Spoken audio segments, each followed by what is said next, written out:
Hi, I wanted to take a few minutes to talk about something that's near and dear to the hearts of many of us, and that is rescue animals or shelter animals. First, I'd like to say thank you to everyone who has taken the time and opportunity to reach out to animals in need, animals that are looking for an opportunity to find a wonderful home and the love that goes with it. What is a shelter animal or a rescue animal? I think shelter animals kind of self-explanatory. These are animals that come from shelters that hopefully rehabilitate and find new homes. But there are also shelters that are called high kill shelters. And these are places that bring in animals that perhaps nobody else has wanted or have been found in deplorable condition or dangerous places. And possibly due to the magnitude and quantity of animals, they give these animals a euthanization date and hopefully try to find homes for them prior to that. That's pretty difficult. And then there are the shelters that will go out of their way to find homes for animals with loving families and go through extensive amounts of vetting to make sure that the animals that they have brought into their shelter find loving, wonderful homes. But rescued animals can also be animals that people have found in distressed situations. If you think of the Katrina, where people were finding animals, that needed homes and taking them in, those are rescued animals.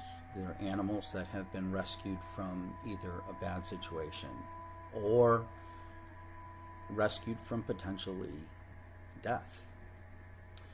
But what does it mean to have a rescue animal in your family? Rescue animals, like humans, come with and carry burdens. They come and carry heavy energy from their past, things that have challenged them, things that have created difficulties for them, whether it be emotionally, spiritually, physically, mentally. And these animals, while they seek love and they give love unconditionally, are carrying a lot of things from their past that have conditioned them. Some of those things can be twitches and quirks, fears, reactions to certain situations. Those things are things that happened to this animal in the past. And while we give them a loving, wonderful home, much like any other human that we would invite into our family,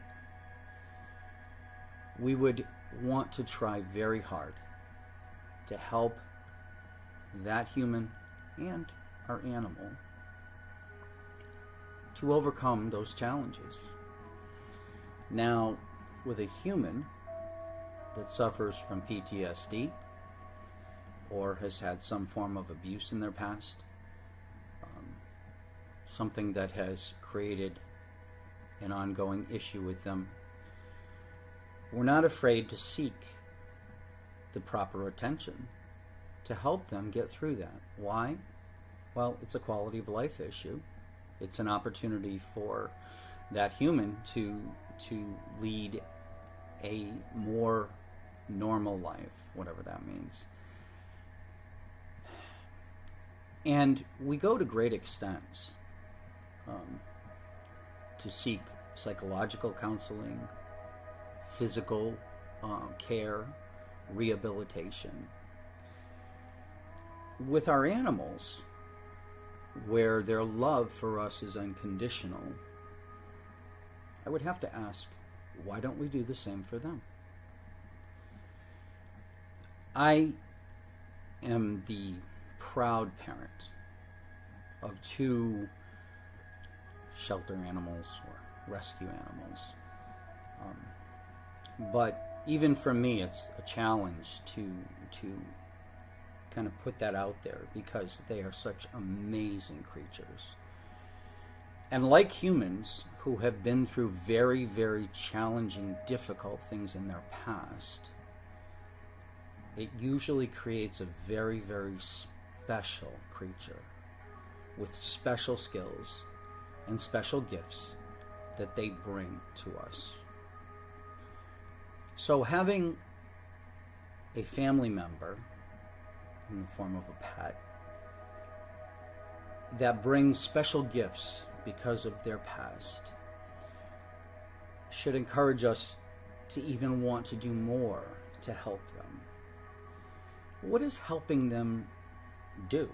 Well, just like with humans, if you can help alleviate or manage the traumas that they've experienced in the past, not only are they happier people, but they're healthier. See, our bodies, animals' bodies, they all have the ability to heal. We all heal ourselves. That's the way we were designed. If we're not dealing with stress, if we're not dealing with anxieties, if we're not dealing with traumas in our life. So,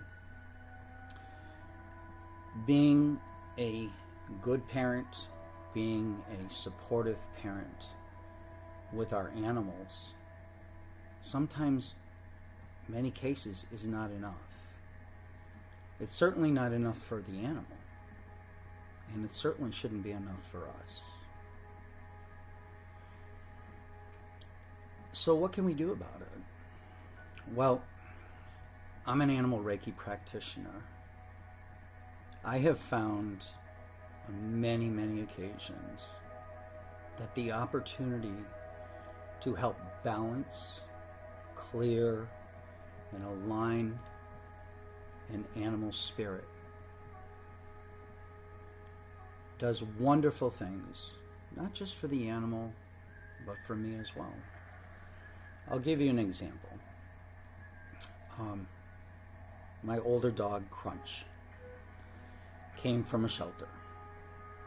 And when he came to us, he had this kind of odd thing where he could not or would not look at anything above his eye level.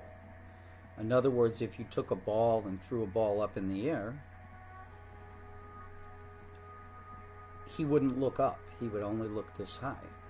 If you threw the ball to the left, well, that's right, the right or to the left, his eyes wouldn't track it. And we thought that was really odd. We thought, boy, maybe he's got something physically wrong with him that we need to attend to. And believe me, anytime at all that you think that there is something wrong with your animal, the first place you always should go is to your veterinarian and seek professional medical help. That's critical. But as we went along, we began to realize that the reason why Crunch never looked above eye level is because he spent the majority of his life in a crate. And in that crate, there was nothing that existed above. There was nothing that existed over here. So therefore, he couldn't find it. So, through a lot of work and a lot of loving energy, his world opened up. And now he catches balls out of the air over his shoulder, and he does great. He also had many other quirks. He came with a fear of umbrellas. No idea why. But it took time to work through that and help him understand and appreciate that he didn't need to fear those things, whatever they meant to him in the past. Dogs, cats, the entire animal world, they're amazing communicators. They communicate, as I had said in a previous video, at levels that we as humans can never connect to. And they want to share that communication with us. They want to be able to tell us, this is what's bothering me. This is what I need. They're grateful and loving and appreciative for everything we do. It's that unconditional peace that animals and other creatures have. So, in order to do that, and in order to communicate at a level that both animals and humans can connect, we have to find ways to elevate our communication,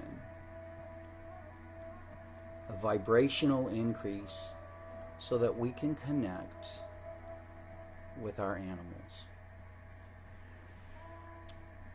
And it's even more than just raising our vibrational awareness.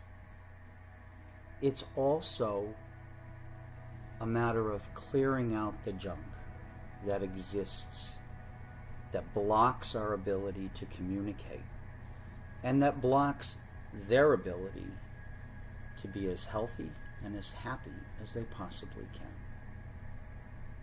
And that's where things like Reiki and animal Reiki come in. I was very honored yesterday to have the opportunity to work with a client who I had previously facilitated Reiki for her 12-year-old tabby cat. Yesterday, I had the privilege of facilitating Reiki for both her and her cat. Their bond for 12 years has been incredible. They are truly best friends. Through the power of source energy and Reiki energy, we were able to open up a channel between the two of them that didn't exist before and will continue to grow. I felt blessed, and it was very clear that they both felt the love. So, I'm going to recommend that if you have a shelter animal, if you have a rescue animal, if you believe that your animal is very important to you, and they are, think about finding ways to help that animal like you would do any other human, to help them live a happier life, a healthier life,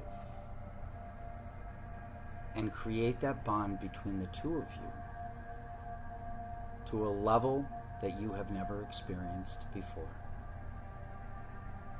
You can check me out further on Facebook at Positive Reiki Vibrations, or I think it's Positive Vibrations.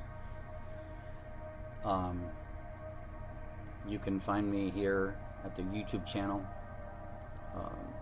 or you can send me an email and you can find all that information on my Reiki page.